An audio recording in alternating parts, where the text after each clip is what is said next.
Now, seeing as it's Christmas, let's spend the next few minutes in the company of former Chelsea midfielder Gavin Peacock. He's turned his back on football and successful career as a pundit as well to follow a new calling. He's now a preacher and a pastor in Calgary, Canada. Across the area, Peacock! Gavin Peacock has scored! I have another master. My master isn't money or football or fame or whatever it might be. My master is the Lord Jesus. Footballer, a little bit of money in my pocket, a nice car and a career ahead. Football was my God, and so I was very up and down. If I played well, I was up. If I played badly, things were going badly on the field, I was down. It was all dictated to by my football. And so there was something missing in my life, a deep satisfaction that wasn't there, even though I had what was the schoolboy's dream. Right, ball from Spencer. Peacock's chasing. Is this the hat-trick? It's Peacock! It is the hat-trick! It's 5 for Chelsea. It's 3 for Gavin Peacock. It's so easy. But there was something missing, and I think that's the case with everyone. We were made for God, and until we find God, there's always something. There's a ceiling you hit. And so after a few weeks of some good teaching and hearing the gospel, I was saved. And that was something quite different for a young professional footballer at a Premier League club, the old First Division then. You live with a bunch of men for, 10 months of the year. They're going to find out what you get up to on a Sunday at some point.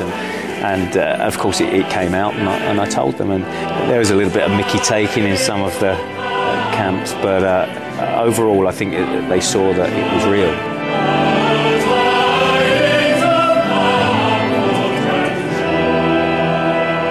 In the West, certainly, we've become more and more materialistic and seeking our pleasure in entertainment and material things, and fame is the key.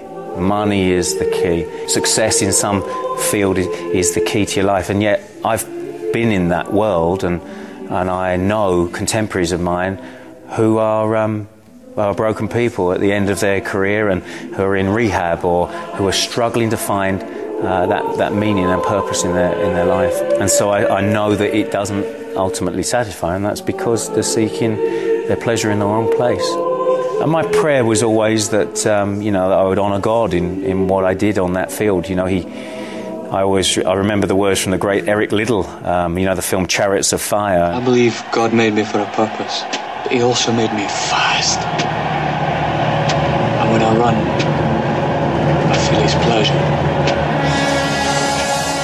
And I think that's the thing, God made me his, but he also made me a professional footballer. And when I performed that to the best of my ability, with the strength that he gave, and acknowledge him for that, then I felt his pleasure. I do know a player called Linvoy Primus who was at Portsmouth. He is a believer, and he got together quite a few players who became Christians while he was there, and they would actually pray together in the kit room, I think it was, before the game. I think he had about 8 players at one point, and Harry Redknapp was the manager. And I often think Harry must have looked and thought, I had Peacock at Bournemouth, Primus here. God's tapping me on the shoulder, I think. I was very open about my faith. If anyone asked me, I would tell them it's the truth of who I am, and it's the truth about God. And I'm keen to spread that message, to preach that message, and that's my calling in life now. I don't think there's anything wrong in having money. I just think there are dangers, and the more money you have, the more dangers there are. And it's the love of money that becomes the problem, not having it.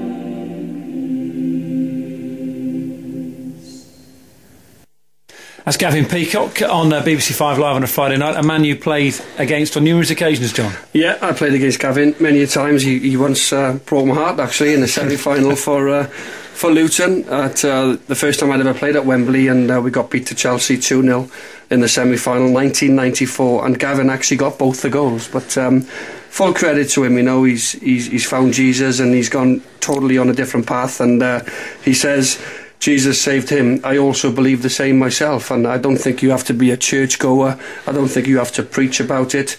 But I was a dead man, Dan. I was a dead man on a slab when I was going through my illness 4.5 years ago. The cancer had spread to my lungs and onto my brain. I was riddled in cancer, and I believe the big fella upstairs, a lot of people call him, I do believe that he played a huge role in keeping me alive. Yeah, I find it very interesting listening to Gavin there. We know that ex-footballers have got so many problems, and he mentioned some of them, gambling debts, all that sort of stuff, and to find that he's got something with the sort of strength to give him a purpose after football, I think it's quite powerful. You don't have to believe to maybe see the value in that, but it's just nice to hear him talk. It's not about money, it's not about fame. I think those are things that we all look at footballers and hope that they think the same. He's got a reason to think that.